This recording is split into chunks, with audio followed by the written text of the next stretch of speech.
Good afternoon to you around the world. Thank you for joining our webinar, FIP Basel Statements 2024 and Beyond. My name is Amanda Cavness, and I'm a clinical pharmacy specialist at Children's Hospital of the King's Daughters. This webinar today is being recorded and live streamed via YouTube, and the recording will be available on the website after the event at www.events.fip.org. During the webinar, you can ask questions using the Q&A box provided. And you're welcome to provide feedback after the event at webinars@fip.org. If you're not already a member of FIP, you can do so at www.fip.org/membership_registration.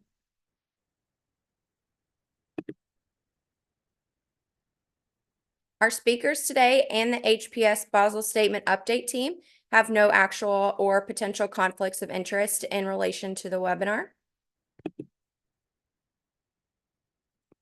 And now I'd like to introduce you to our speakers for today. First, we have Dr. Stephen Eckel. He's the Associate Dean of Global Engagement and Associate Professor at the UNC Eshelman School of Pharmacy. He also serves as the Director of Pharmacy Innovation Services at UNC Medical Center. Also with us today is Dr. Michael Stepanovic, who is a postdoc fellow at UNC Eshelman School of Pharmacy and a Venture Catalyst Fellow with Kickstart Venture Services at Innovate Carolina. Now I'd like to turn it over to Dr. Eckel to start the webinar. Thank you, Dr. Cavness. It's great to have everybody on the webinar today. And I look forward to sharing a little bit about what happened at the recent FIP Brisbane conference regarding the hospital pharmacy section's Basel statements. So we have 4 goals today. First is to explain and give a background to the Basel statements, and then our process for updating them, pre-Congress, as well as the activities that we had ongoing during the Congress. And then more exciting, we can talk about our dissemination plan so that these will get in the hands of hospital pharmacists all around the world to help improve the practice of hospital pharmacy.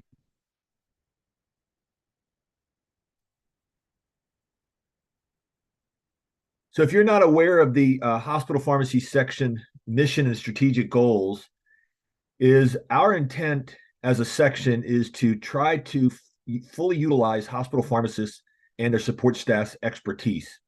One of the strategic goals within that mission is to set standards for hospital pharmacy practice and workforce, which is the Basel Statements.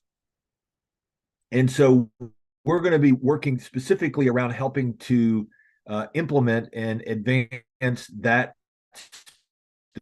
specific strategic goal of the hospital pharmacy section.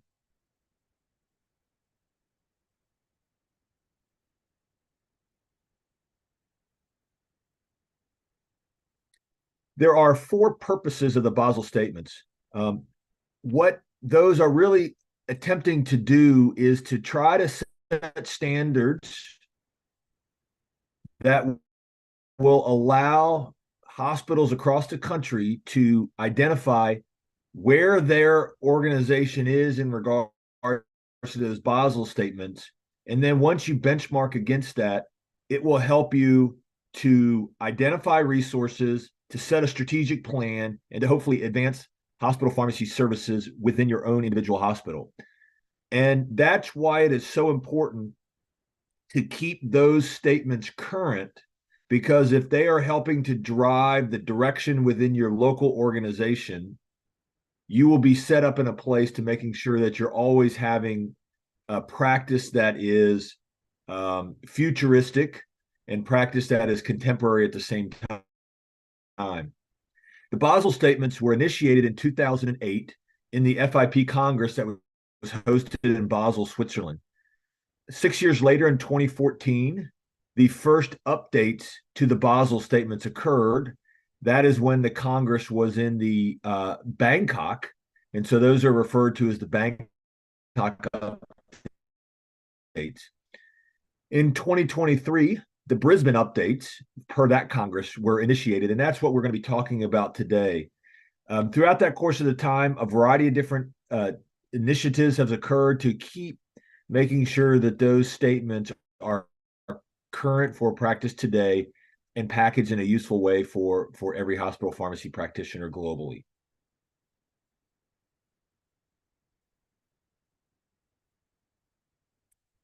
So just to sort of frame you around the Bangkok update and the way the statements are organized, the statements have 7 different categories, 6 different themes, as well as overarching and governance statements. And you can tell based upon the numbers in each one, while there are 65 total statements, there are different ones based upon the categorization.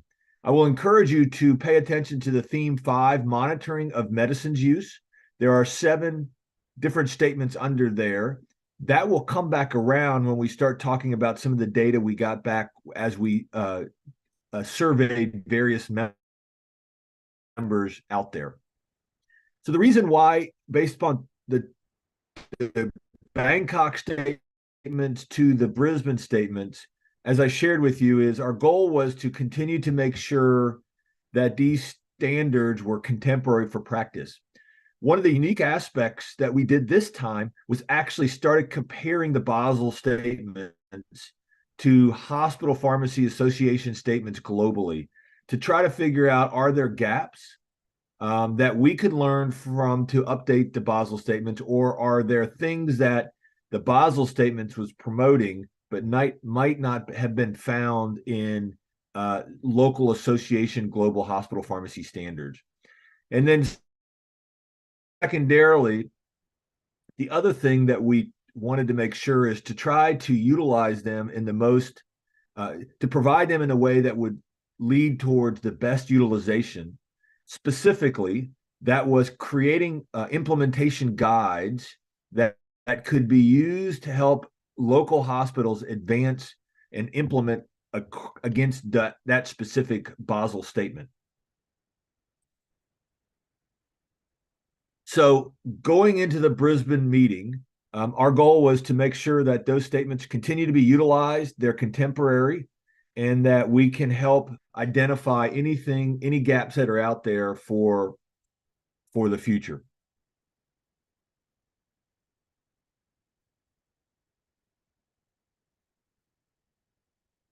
We kicked it off with a team, many notable individuals within FIP in the hospital pharmacy section. And they were helpful in coming up with our strategy, with coming up with our analysis plan, and specifically making sure that the Congress session, the pre-session went really well, and we got engagement from everybody. And I want to thank each of those individuals personally because they were very helpful to our success. So now we're going to go a little bit into each of the steps that we did to help accomplish the Brisbane updates. So our first phase was to conduct a gap analysis comparing the Basel statements to other hospital pharmacy statements that were found around the world.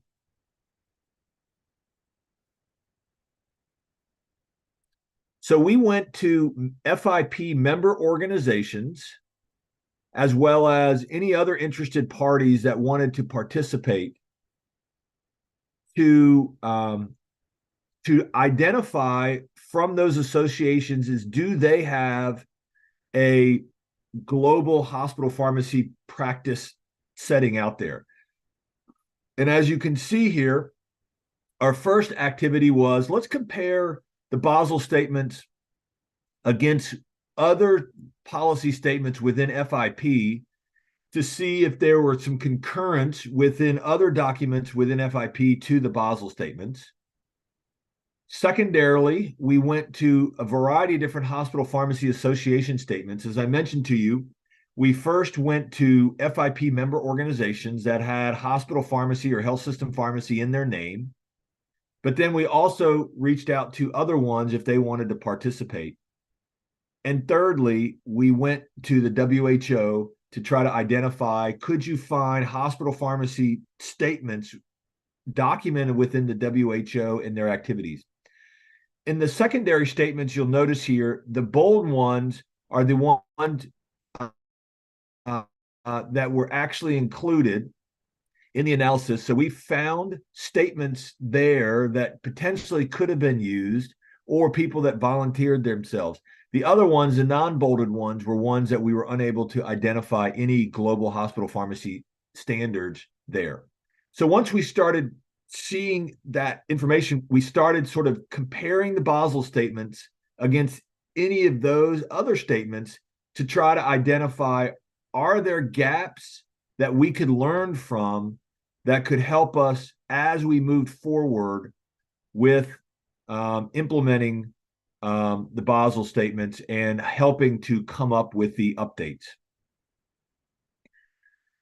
So through that process, we came up with a gap analysis. And sort of to frame you here, across the top is the different 65 Basel statements. And then down the left side are each of the member organizations of FIP that we did a gap analysis against. Green demonstrates that we identified that there was concurrence between the Basel statements as well as the member organizations. Secondarily, the red recognizes that maybe we found a gap. Now, what I will share with you is that we went back to each member organization in a subsequent step, and we actually asked them to confirm or demonstrate that we maybe missed something.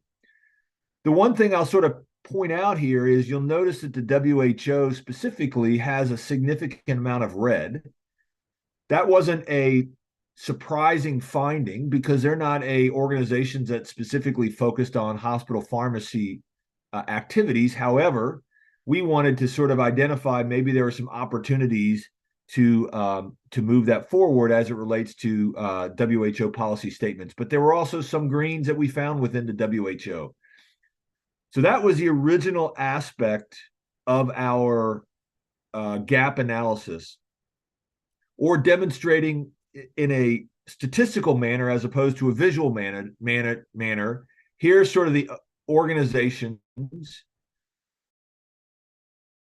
Here is sort of the percent concurrence that we found based upon the different categories of the Basel statements, and sort of tiered based upon the total concurrence to the Basel statements.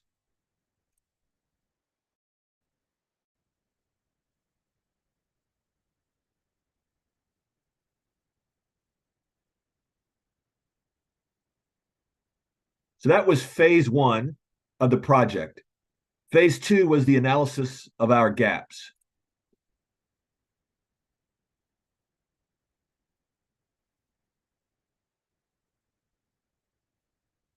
So we did the actual reverse analysis.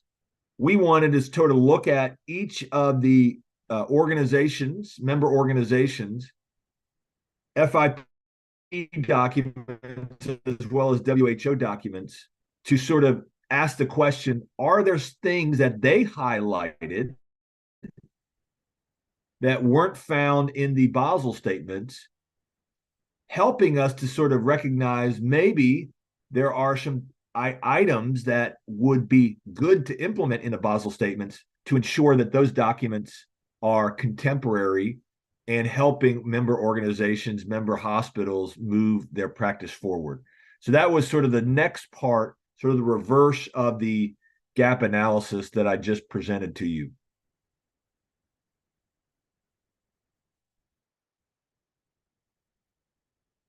And so through that, we identified, with looking over 148 different statements and documents, that there were about 107 gaps that were identified from the member organizations to the Basel statements that were existing. And so our goal then was to take some of those identified gaps to update the Basel statements. Again, this is all happening pre-Brisbane Congress. So our goal was to keep 65 Basel statements, which was the number we had prior to that. And as you can tell, we were able to consolidate 2 statements which allowed us to propose 2 new Basel statements. And then we had 39 statements that had minor updates, and then 22 statements that had major updates. So we were able to really sort of utilizing this methodology from reviewing member organizations, we were able to really come forward with some various recommendations to help ensure that the Basel statements are contemporary. So then the next part, after we did all this work, is to then communicate out to both hospital pharmacy section members as well as those member organizations. Here's our gaps. Do you agree with them? But the other unique question that we began asking was, what are the steps are top of mind? So again, trying to take all this information, engage with the member organizations, and work with them to help provide feedback. And we shared with them our organizational alignment. They went back and identified that we did miss a few things. And as you can tell, both ASHP and EAHP recognized that there was 100% concordance with the Basel statements and their statements, and almost complete concordance with SHPA, the Society of Hospital Pharmacists of Australia, as well as you can see the Canadian Society of Hospital Pharmacists. Those are the 4 organizations that responded back to us based upon our request of helping us identify those gaps. So that's sort of where we are with organizational alignment. And then again, we also went to the individual members of the hospital pharmacy section and asked them to help us provide some information out there. We received 74 individual respondents. And as you can tell, they were individuals that were both working in hospital pharmacy, but also not working. And so those not working probably are more academic members that have an expertise in hospital pharmacy section. And then we also had a very positive response from the member organizations. And what did they share with us is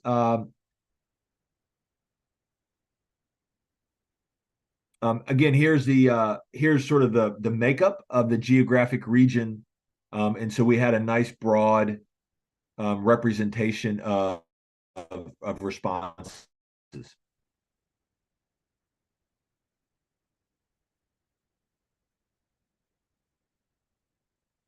And so as we surveyed the members about the Basel statements, you'll notice a couple different things, one of which, as I highlight here, is almost 60% of the respondents said it is easy to implement changes at my hospital organization based off of the information provided in the Basel statements.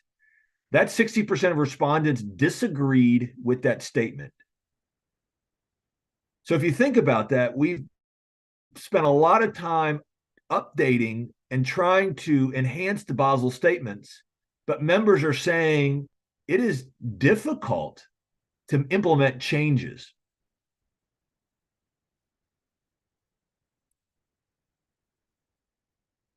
The other activity here is almost 73% of respondents said, if we had an implementation guide, then our ability to implement in the organization would be increased. And so that also demonstrated that besides having progressive contemporary Basel statements, we needed to come up with implementation guides, which is a term you might not be familiar with, partly because that is something which we helped identify throughout this activity of defining what we think is an implementation guide. The other question we wanted to ask is how often do you use these Basel statements? And in the past 12 months, which ones have you implemented against? And then secondarily, in the next 12 months, which ones will you be looking to implement in your organization? And the top three that came out were numbers 51, 49, and 52. Well, I don't expect you to know those because we'll talk about those in a second. But what I wanted to sort of mention is all three of them came from the fifth theme, the monitoring of medicine's use. So if you remember when I mentioned that earlier, I stated there was only 7 Basel statements in the monitoring of medicine's use. However, those is the area that hospital pharmacy around the world are looking to implement and grow into that theme. And so that was something that was important to us and something that we tried to focus on. So we took those top 3 Basel statements and worked to develop implementation guides specifically into the actual Brisbane. So now I'm moving you into our Congress, our pre-session Congress that we held in Brisbane, that we took all of the information from pre-Congress work, bringing that here to then have a successful actual Brisbane Congress.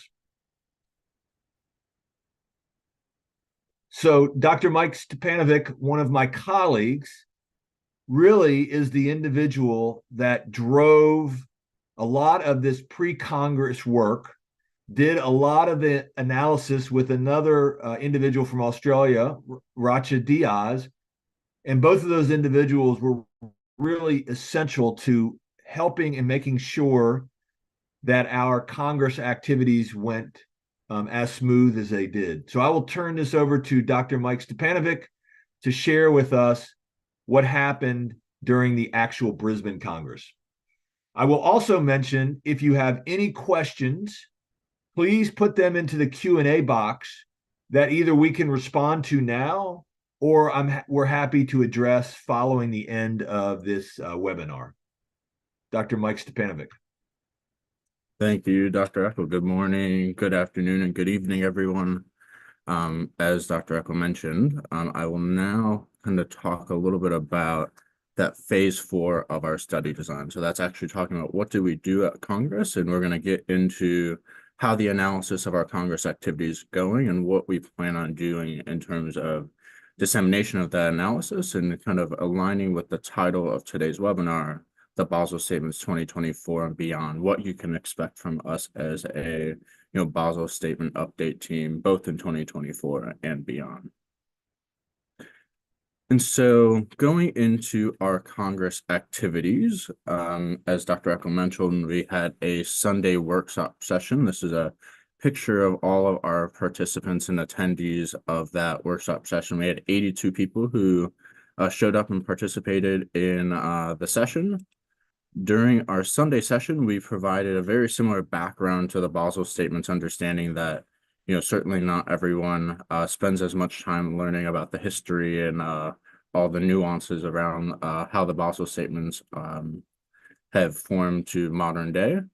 And then we moved into 2 activities to actually complete phase 4 of the update, as Dr. Eckel highlighted. So activity 1 of our phase 4 session of our study was reviewing the draft Brisbane statements. So that's the draft of updated statements that we made based on our forward and reverse gap analysis. So phase 1 and phase 2 respectively, as well as updates from phase 3 being the feedback from our members. Looking at activity 1, I like to always think about the who, what, where, when, and why of any activity. And so thinking about why we did activity 1, our goal here was to do a final review of the Basel statements by the attendees at the Congress meeting in a last round of any suggestions for updates, edits, additions, deletions, or any other new statements that came out of that activity. Additionally, we wanted to respond to some of the phase 3 survey feedback and actually allow the participants to do a sortation and categorization activity for the Basel statements to assess to see if there was a more efficient way to format the Basel statements. as Dr. Eckel highlighted in the survey responses, one of the issues that some people mentioned having with implementation was, inefficient categorization, difficulty finding what they were looking for. And so we're looking for this activity to also potentially provide some insight into a better way to do some sortation of the Basel statements. All of the 82 attendees who consented to participate in the activity did so, and we split them up into 3 groups. So each group reviewed 2 to 3 themes of the Basel statement, so approximately 20 statements per group. And we did it on really large post-it notes that we ended up putting on the Congress wall. Looking at kind of the steps and how we did it, we followed a 3-step process. So first was what we referred to as Basel Statement ideation, where participants created as many possible updates, edits, additions, deletions, or any other new statements to the Brisbane updates of the Basel statements. They first did this individually at their table, using some quiet time for thought generation and ideation. And then we asked them to review and refine this list as a group at their tables prior to kind of standing up and posting them on the giant post-it notes all around the room.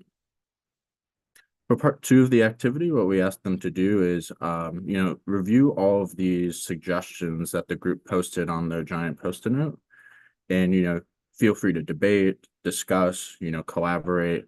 But the goal of the entire discussion, standing at the wall, was to create consensus building amongst the participants on the recommendations that they wanted to make to our Basel Statement Update team. And after they reached consensus, to then use stickers to vote on the top 12 ideas in each of the kind of respective groups that we split them up into. Lastly, we had them do a Basel Statement thematic review. And so the Basel Statement thematic review, we asked them to perform a very similar activity where they had some individual time to create as many possible themes and highlight as many possible themes that emerged or methods for organizing the Basel statements to help increase use. So they first did that individually and then also did that at their tables in a group prior to going to the board and similarly performing a consensus building discussion where they use stickers to vote on, the top 4 ideas generated. I always like to bring words into pictures. I think it helps people visualize what we actually did. So on the bottom of this slide, what you can see is the group 2, I believe it was. This is right after they finished their ideation step individually, and what they're doing now is actually discussing what individual member of the group came up with when they were trying to come up with updates and additions to the Basel statements. On the top, what you can see is, one of the groups actually going to the walls and posting their ideas on their giant sticky notes so that they can categorize, where are the updates that they're suggesting need to be made within the larger Basel statement documents. In a bit more zoomed in approach, this is what that looks like. So for example, for Basel statements 42, 43, and 44, we have 3 suggestions for content removal on orange sticky notes on the left-hand side of the giant sticky note. We also have 3 suggestions for contents additions on the right-hand side. And if you can see those blue little dots, those are the dots that they used during their consensus formation step to actually vote on the ideas that they as a group thought were most helpful for the update of the Brisbane statements. We also asked them as they were discussing if there was any new Basel statements that they came to either individually or as a group to just kind of put those in a parking lot location. As Dr. Eckel mentioned, one of the kind of scopes of this project was to do a minor update of the Basel statements. And so with that, we weren't trying to add a ton of Basel statements to the list, but what we really got out of this activity was a ton of great ideas on future updates that we can make to the Basel statements kind of beyond the scope of this project, but within the coming months and years. Lastly, for the thematic review, we asked them to perform that part 3 of activity 1 where they highlighted different ways to categorize the Basel statements, and we had a lot of great recommendations. Some of these are great ideas that us as a Basel statement team could have never have thought of. And so it was great to see kind of how uniquely each individual approached categorizing the Basel statements based on how they used them most. We had a lot of great qualitative feedback about the activity as well. We had tons and tons of individuals come up to us after the activity, highlighting how exhilarating it was and how they really enjoyed the activity and hope to continue this sort of activity with updating the Basel statements for the long time. We also had a lot of people just asking, how do we continue to be a part of updating? And so as we wrap up today's conversation, I'm going to share a QR code. And if any of you guys are interested in continuing to be part of this update process, we ask you to scan that QR code to give us your name and email and include you in our listserv for, continuing to work to update these Basel statements in the years moving forward.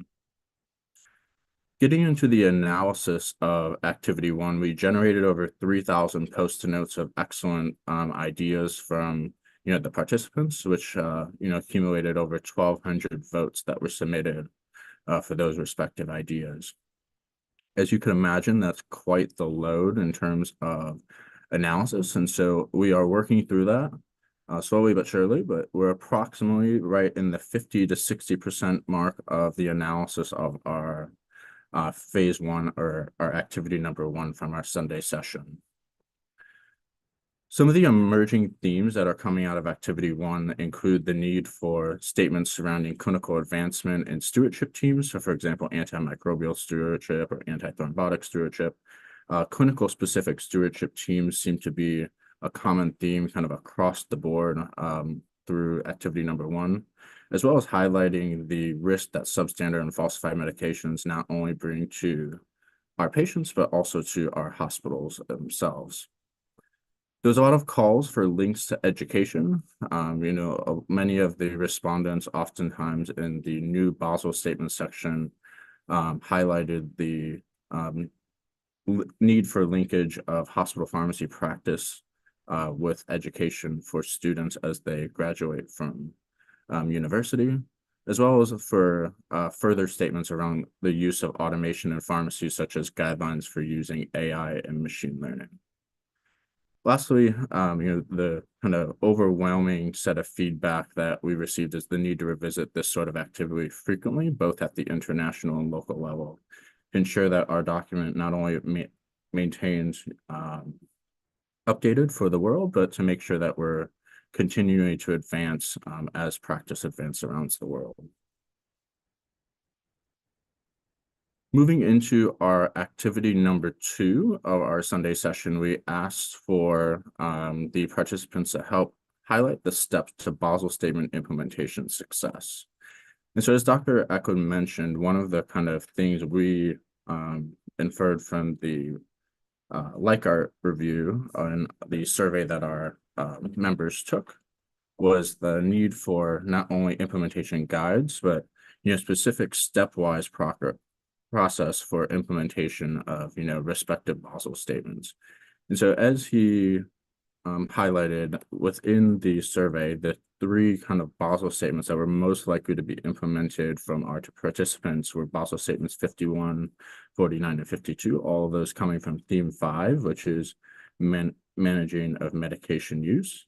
And so what we did was we asked our participants to identify steps to implementing these top three Basel statements at their respective institutions or within their respective countries, and then use these steps to help develop the implementation guides for release to the HPS and FIP communities as a whole. All the 82 participants from Sunday session participated in activity 2 as well. And similarly, we had them stay in their same 3 groups. We actually gave each of them an individual Basel statement. So group 1 got Basel Statement 51, group 2 got Basel Statement 49, and group 3 got Basel Statement 52. And then we asked them all to rotate so that they can provide feedback on the implementation steps that the other groups did for each respective Basel statement. In terms of what the activity actually looked like, we asked attendees to work individually and then with their teammates to brainstorm and develop a stepwise approach needed to implement each of the Basel statements at their practice site or within their country. Specifically, as you'll see in a moment, we asked them to really emphasize quantity over quality. We wanted to have as many specific steps as possible that any one individual needed to implement a Basel statement. And hence, we also emphasize specificity over broadness. We also asked them to be as specific as possible, understanding that, in some countries, some steps may be taken at a more macro level, but in other countries, they may need to be taken at a more micro level. We asked them to organize these steps on the wall in chronological order from project initiation all the way through project completion. And so, as you can imagine, for the Basel statements, this created a very, very long line of steps all the way from the start to the finish of the project. And then once they did that, move on to the next group's Basel statements for review of what that group did, but also, adding any steps that they thought were missed or, continuing to extend the chronological order through project completion if the group before them wasn't able to do so. Similarly, putting words to pictures, you can see on the bottom, group 1 in the Sunday session sat as a group and kind of highlighted what they thought were the steps for implementing their Basel statement being 51. And then you could see on the top group 3 actually starting to put those on the walls of the convention center. Zooming in a bit more into what that looks like, it created a really long chain all the way from project initiation, if you could see up there on the top left, all the way to the bottom right being project completion. A little bit better picture where there's a wider view. There's a very long lines of yellow sticky notes there highlighting Basel Statement 51 all the way from implementation to completion. And then you can see the second group actually use blue sticky notes to highlight, some nuances in the steps that the previous group mentioned. Similarly, we got really great feedback from the attendees. Interestingly, we had one individual come up to us and say, could we copy this activity at our local hospital? We want to use it with our team, our supervisors, nurses, and physicians to make sure that everyone understands the stepwise process for doing, whatever it may be at my local site.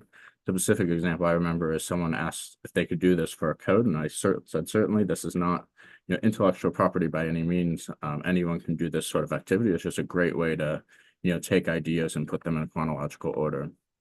We also have a lot of great feedback about, many people didn't know what an implementation guide was leading into this activity. And so after completing the activity, I think for a lot of people, the light bulb clicked, and it was made clear that, implementation guides are really there as a playbook for leaders in hospital pharmacy worldwide to help them implement Basel statements in their practice.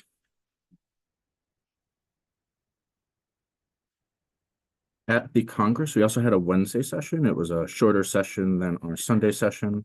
We had 45 attendees there.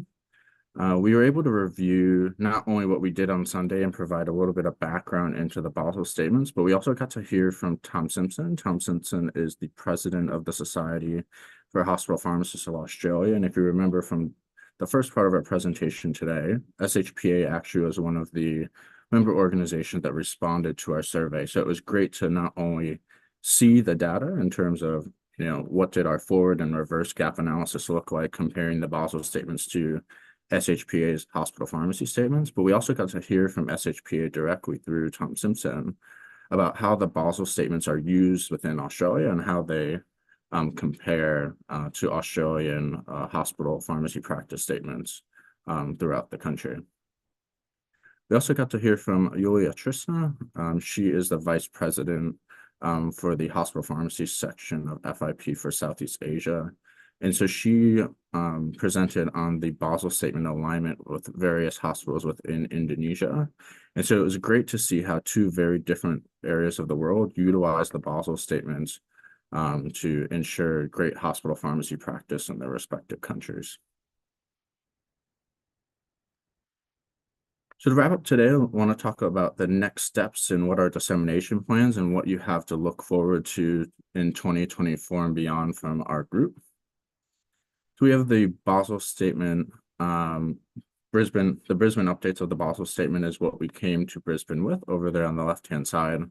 We're going to make sure that we look at all of our findings from activity 1. Like I said, we're about 50 to 60% completed in our analysis with that. We're going to continue to use the feedback from pharmacy organizations that they provided, as well as, some of the great survey feedback that we received in phase 3. And finish our consolidation review to create a final draft of the Brisbane updates to the Basel Statements.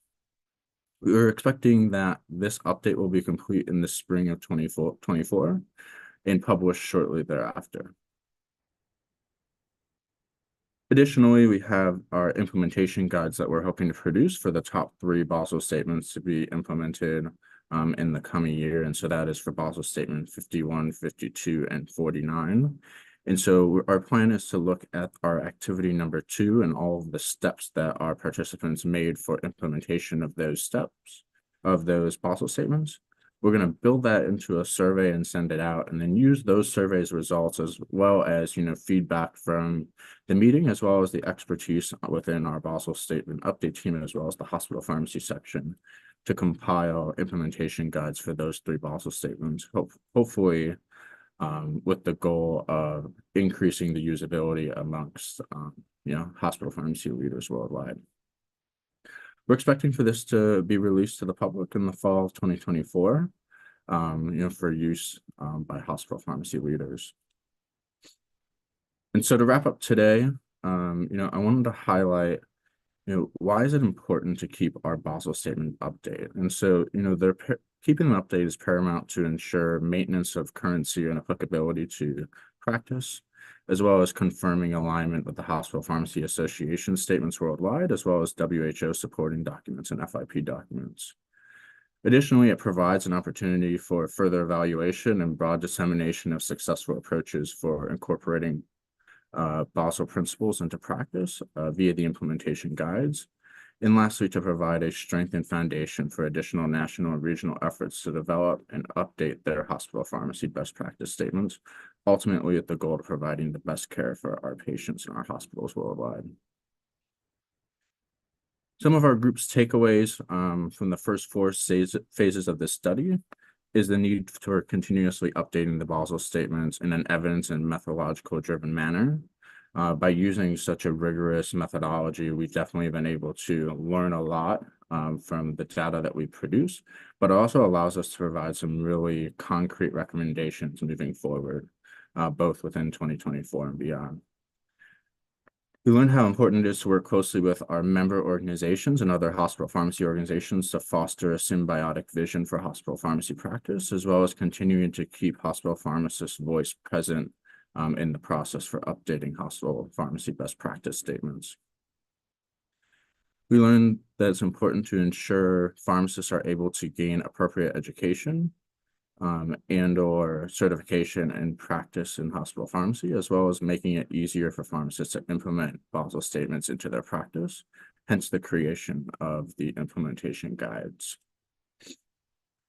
And so kind of bringing it back to the title of today's presentation, FIP Basel Statements 2024 and beyond, here's a quick checklist of, what you have to look forward to both in 2024 and beyond. So certainly the Brisbane updates, the Basel Statements and the implementation guides. We're also hoping to release some of the testimonials from, the participants of Sunday's session. We've got so many people that came up to us right after the session. We kind of on the spot as a group decided, hey, we should record these, testimonials so that,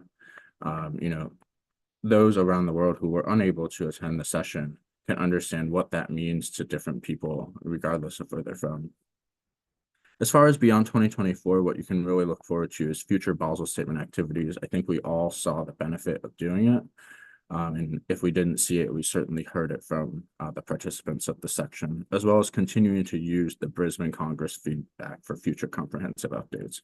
As I mentioned, the original scope of this project was to perform a minor update of the Basel Statements, but what we learned from following our strong methodological approach is that we can continue to use this feedback for a further comprehensive update. Then lastly, answering the calls from our participants on the Sunday session, as well as our surveys to link the Basel Statements not only to education, but also implementation. And so I know that was a lot of information. I want to thank you for your time, whether it be this morning, in the afternoon, or evening, wherever you are. And I wanted to ensure that you had our email. So on the left-hand side there, you can see Basel Statements at FIP-HPS.org. You can email that email and it will go to the entire Basel Statement Update team. If you have any questions or you want to be involved in the Basel Statement updates moving forward. Additionally, as I mentioned there on the right-hand side, if you want to stay involved in the next steps of the Basel Statement update, please scan this survey link. It'll just ask for your email and your name, and we will be able to add you to our listserv moving forward. And so I'll leave this screen up for a second to make sure everyone has a time to either snag a picture of the email or actually take a picture of the QR code. And I believe we're going to open it up for some questions here in a second.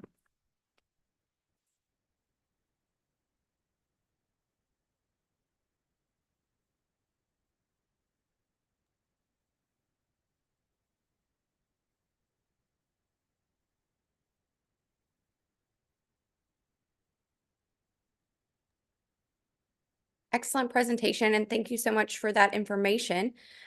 So there is a question in the box from participant Veronica. Says, excellent work and progress. Congratulations. My question is, will there be a consideration of evaluation component to measure the success of the implementation plans? Yes. As I shared in the document or in the chat, our intent is to continue to do pre-Congress sessions focused on the focused on the Basel statements. And through that, our hope is to evaluate the uptake and utilization of these implementation guides. So we're completing them, as Dr. Stepanovic mentioned, right now. We are targeting a publication date and promotion date shortly in the spring, April or so timeframe. And then from there, our hope is to track and evaluate the use of those such that if the idea works well, we really want to continue to add implementation guides to make sure that people are doing that. Excellent. Thank you. There is a question that says, can we get the lecture notes via the email? And while these exact slides may not be available, can you tell the attendees where they can go to find out more information about the Basel statements, see the previous Bangkok statements? Yeah, the best place to go to just sort of learn about the Basel statements is to the FIP Hospital Pharmacy Section website. There's a significant amount of resources that have been developed over the last 10 plus years. And that will be there for anybody to see. If you've got any specific questions, you can email Dr. Stepanovic or myself, and we are more than happy to try to target information that you have so that you can have what you need. Great, thank you.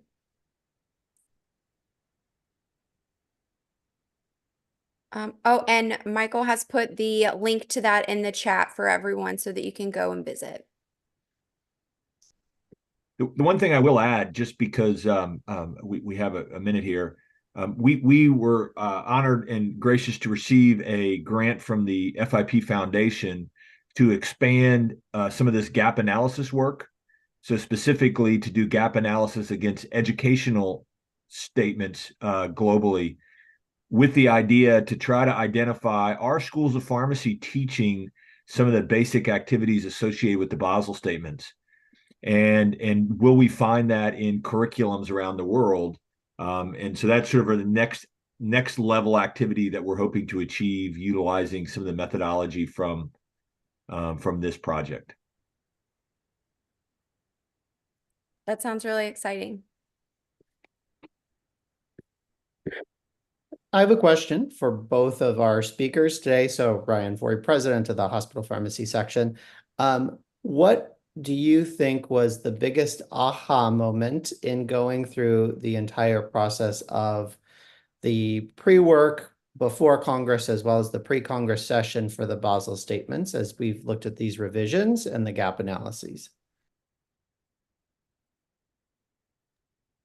Yeah, Go ahead. I think the biggest aha moment for me was, once we got to Brisbane, actually starting to see the feedback up on the sticky notes and seeing the alignment not only with, phase 1 and phase 2, so the forward and reverse gap analysis, but also phase 3 being the survey feedback, and then, kind of that in-person feedback right there on the sticky notes. So seeing the alignment kind of across the board and the recurrence of themes, it was kind of the aha moment for me in terms of, hey, we have a methodology that really works in terms of identifying ways to update this set of Basel statements, but not only just updating it, getting people to share, their personal use of the Basel statements, how they relate to their practice. So it was the biggest aha moment for me. Yeah. One of the things from my perspective was when we started engaging with FIP member organizations and other sort of associated hospital pharmacy associations globally.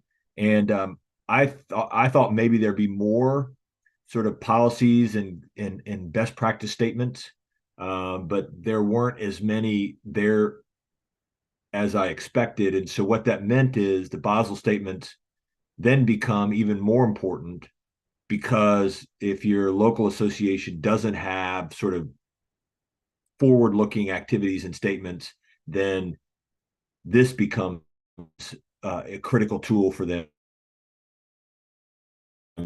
to really sort of guide practice at the local hospitals within their country.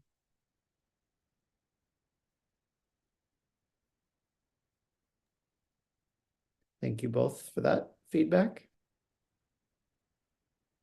Couple of more questions from the chat. One says, we are currently assessing our national status of hospital pharmacy based on the Basel statements. Do the updates necessitate us to change or hold our study until the updates come out? I don't think so, because I'm not sure the updates are massively different. I think they are more incremental. And so I would continue on. And then once that does come out, you can sort of just refine based upon that. Thank you. Another question says, thank you for great work and great presentation. Will the session be available online later for sharing and viewing in case we miss some aspects? And I can say yes. This webinar will be available in the FIP member library. It usually takes a day or so to be loaded. And you can also find them on the FIP YouTube channel to view later.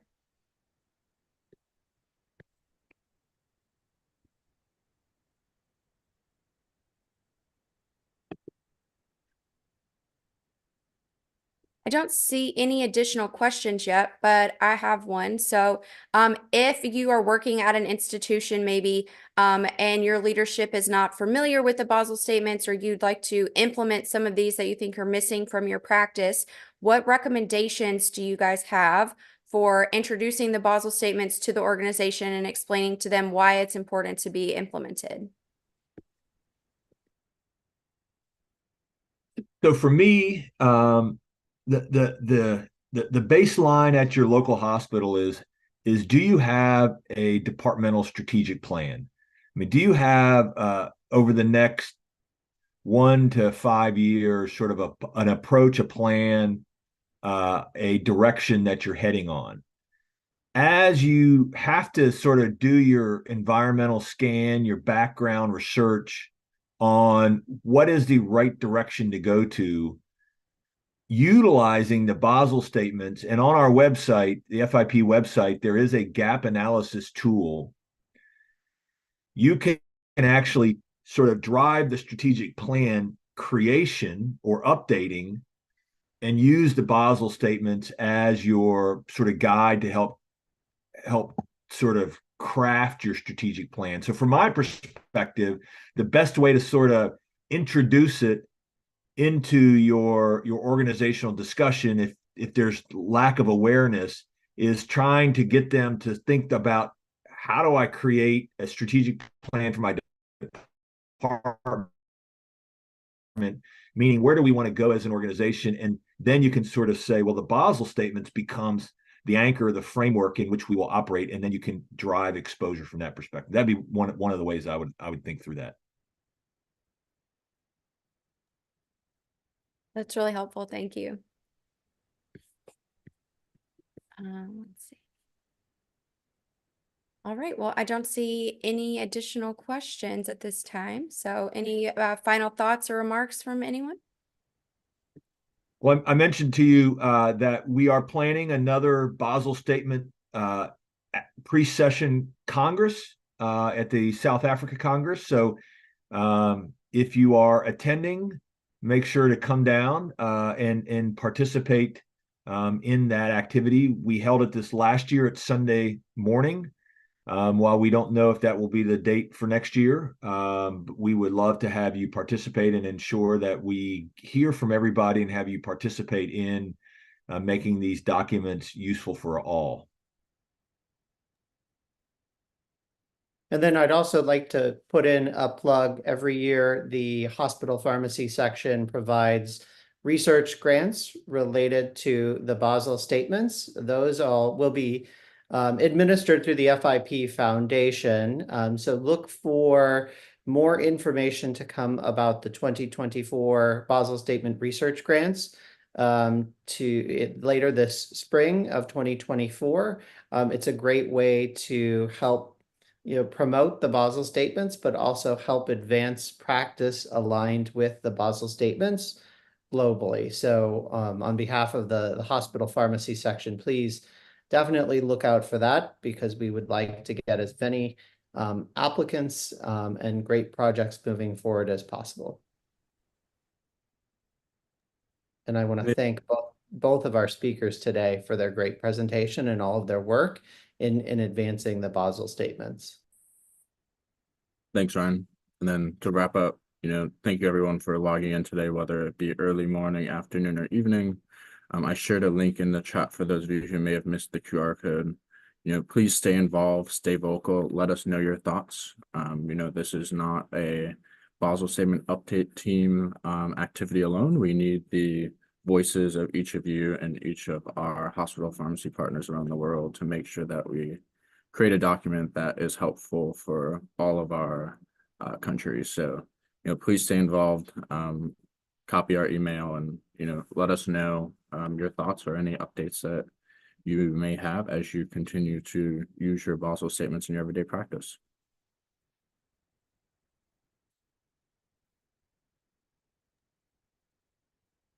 Thank you all. You can see the recording of this event and other past events, as well as sign up for upcoming digital events with FIP at events.fip.org. I think that's it. Thank you.